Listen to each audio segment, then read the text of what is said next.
Hi everybody, so it's been a while, but I am back and I thought I'd do another video just updating you a little bit on what's been going on, and also I wanted to tell you some of the things I've learned lately.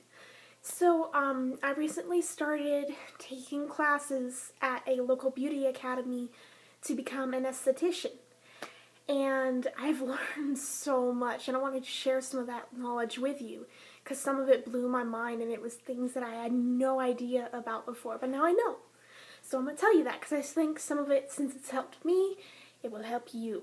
So let's get started. So I wrote everything down and it's in my phone here. Let me find it real quick. Blah blah. This is why I have a dumb phone, because I'm a dumb blonde. Da, da, da. Here we are. Okay. So the first thing I learned is when you're exfoliating your face, whatever you use to exfoliate with, if it's a granular exfoliant, the grains have to be a fine powder. None of this rocky, sandy stuff.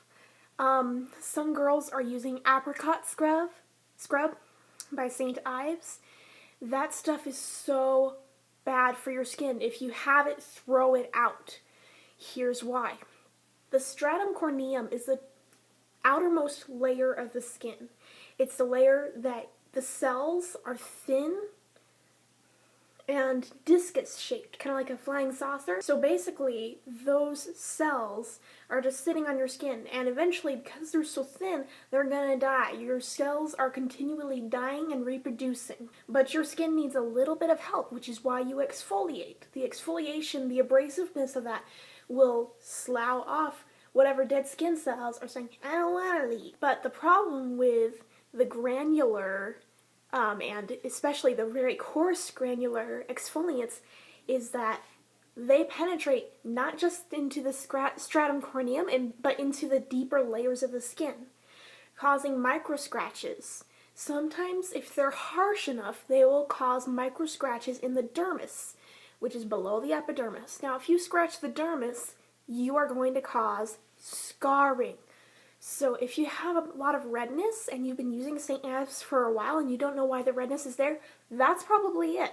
So you need to throw that stuff out and never waste your money on that again. There's lots of good exfoliants out there. What I personally love to do, because it's good for my sensitive skin, is I like to take a little bit of sugar and I take it in a coffee grinder and I grind it up until it's powder.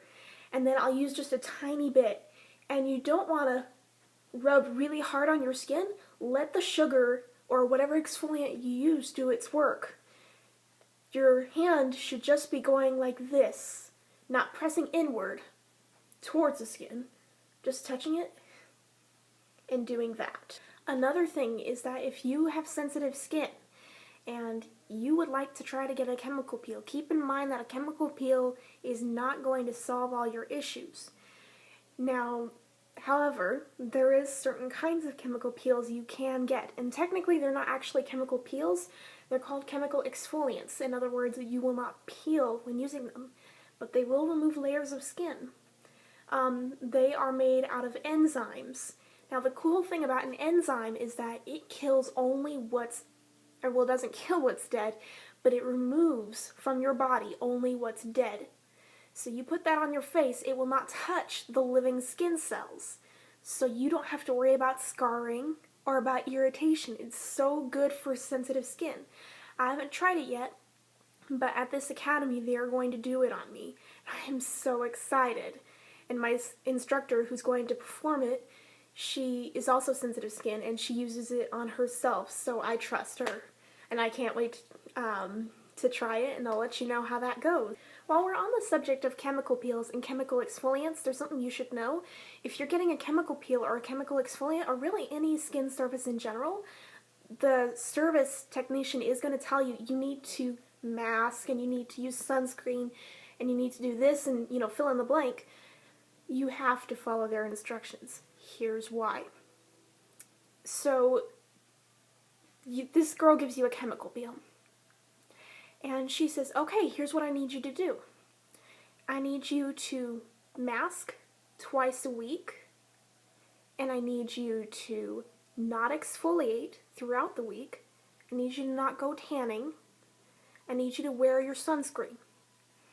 You go, yeah, sure, I get all that.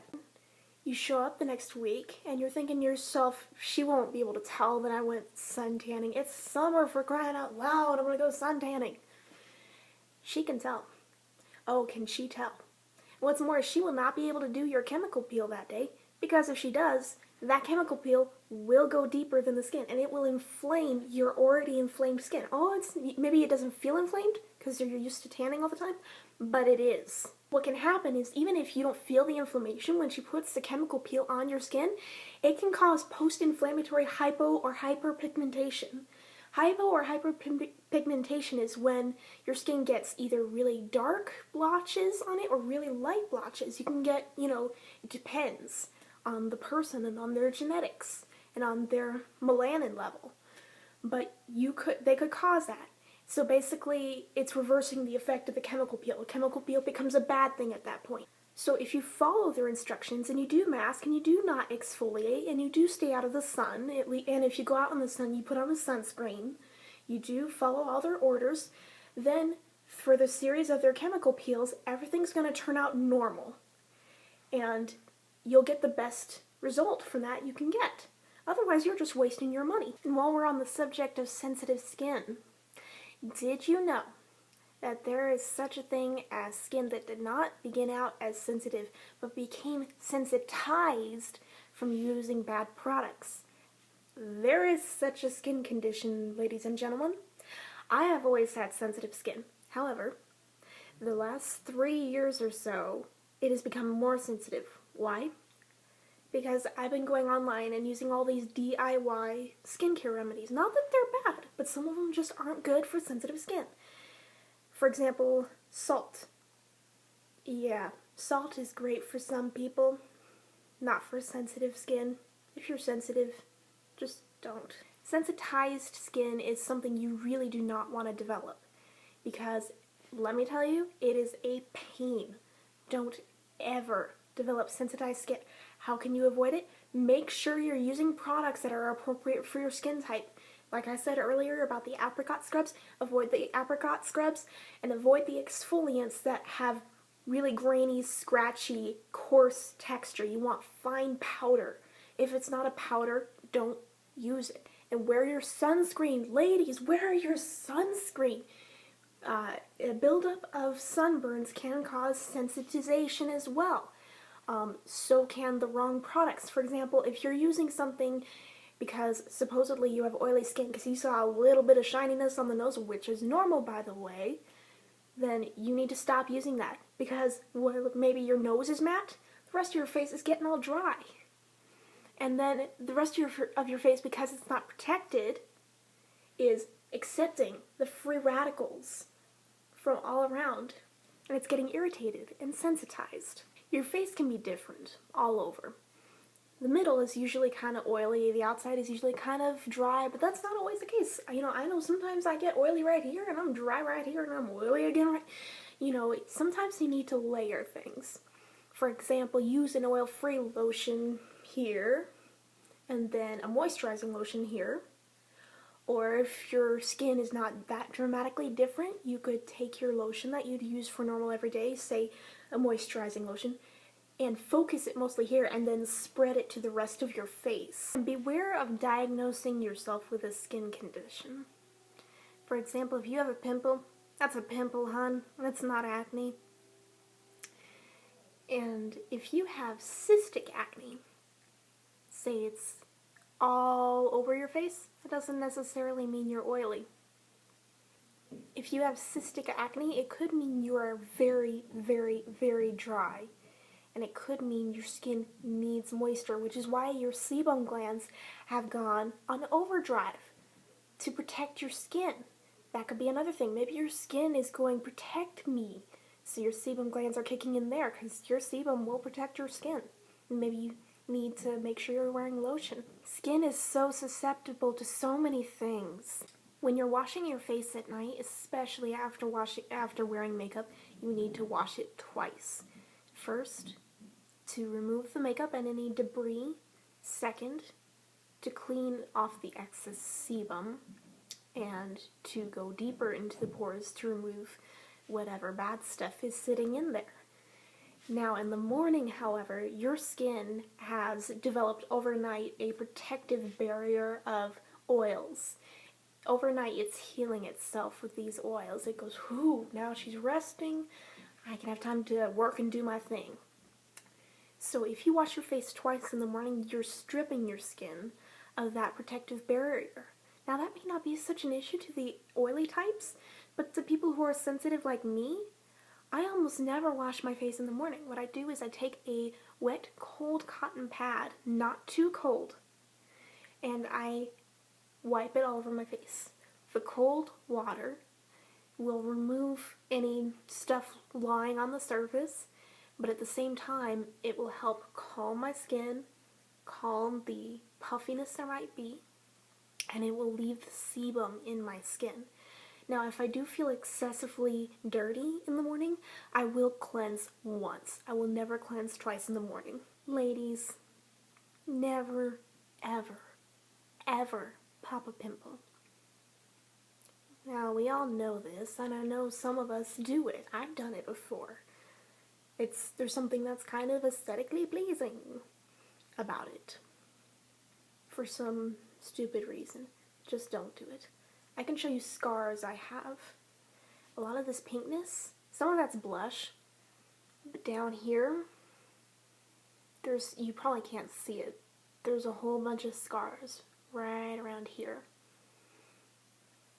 That's from me popping pimples. If you get a pimple, don't panic. Don't panic. Take some baking soda, mix it in water until it's a paste. Put it on your pimple. Just on the pimple, not all over the face, just on the pimple. Or pimples. If there's like 4 or 5 in a spot, you can go like that. Leave it on for 10 minutes. Take it off. Rinse it off gently. If you want, you can go another 10 minutes.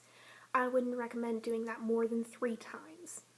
After you're done with the baking soda, take a little bit of honey and a little bit of goat's milk, powdered dried goat's milk until it's a paste, and put that on there. What's going to happen with that is the baking soda is going to kill bacteria and draw out the pus from the pustule and the papule, and then the honey and the goat's milk, well, the honey is going to be an antibacterial as well, but it also has moisturizing and soothing properties. The goat's milk, the lactic acid in the goat's milk also has moisturizing properties, but the lactic acid will help calm the inflammation so that you won't have a red spot. That's a big help, isn't it? When you're cleaning your makeup brushes, you should clean them twice as well.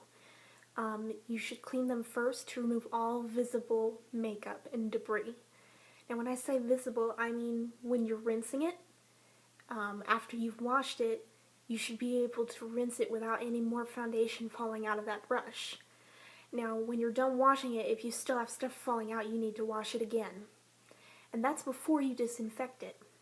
Once all visible makeup and debris has been removed from your brushes and your makeup tools, then you need to soak them in a solution of 10% rubbing alcohol or isopropyl alcohol and 90% water.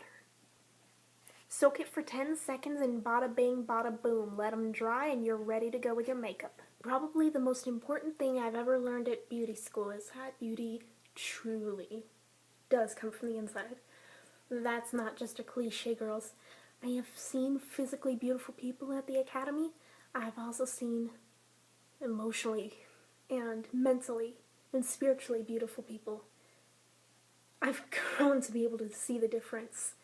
So girls, make sure you're taking care of your heart before you take care of anything else. And while I'm at it, I want to apologize for the sloppy makeup job you see on me. I was testing out some new makeup, and it is the crappiest stuff I have ever used, and that's saying a lot for me, because I'm a drugstore girl. So any hoosers, yeah, please ignore the sloppiness. I would have fixed it, but I wanted to hurry up and make this video before I lost all the good lighting, which it looks like I kind of have. So yeah, I hope you're all having a good time. Thanks again for the forbearance.